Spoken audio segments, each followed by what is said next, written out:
ప్రభుత్వం వాళ్ళు ఏం చెప్తున్నారంటే మేము సూపర్ సిక్స్ హామీలన్నీ నెరవేరుస్తున్నాము, పెన్షన్ ఇస్తున్నాము, అంటే 3,000 ఉన్న పెన్షన్ 4,000 చేశాము, అట్లనే మెగా డిఎస్సి తీసాము, అట్లనే రీసెంట్ తల్లికి వందనం వేసాము, అంతకుముందు గ్యాస్ ఇస్తున్నామని చెప్తున్నారు. నిజంగా ప్రజలందరికీ అందుతున్నాయా, వస్తున్నాయా?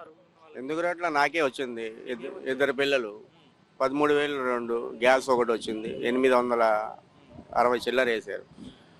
ఇంకేం కావాలి? మళ్ళీ ఫ్రీ బస్ ఆగస్టు 15వ తేదీ అనౌన్స్మెంట్ చేశారు మినిస్టర్ గారు. ఇంకేం కావాలి? అంటే గత 5 ఏళ్ళు జగన్మోహన్ రెడ్డి పాలనలో మీకు బతకడానికి ఎలా ఉండేది, ఇప్పుడు చంద్రబాబు వచ్చిన తర్వాత ఎలా ఉంది? బతకడం తర్వాత విషయం. భయప్రాంతానికి గురయ్యాం మేము.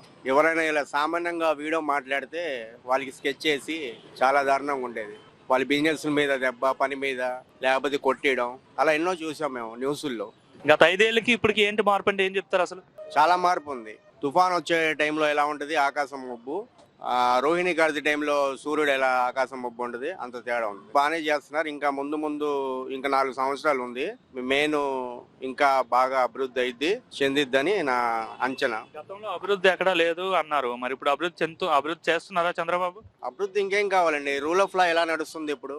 అప్పుడు చూసారా మీరు రూల్ ఆఫ్ లా? గత 5 ఏళ్ళ ప్రభుత్వంలో లేదు కదా. ఒక డీజీపీ స్థాయి, పిఎస్, డిఐజీ స్థాయి వాళ్ళకి మినిస్టర్లు అవమానం పరిచిన వీడియోలు కూడా మీరు చూశారు. మైనారిటీ చూసి ఉంటారు మీరు.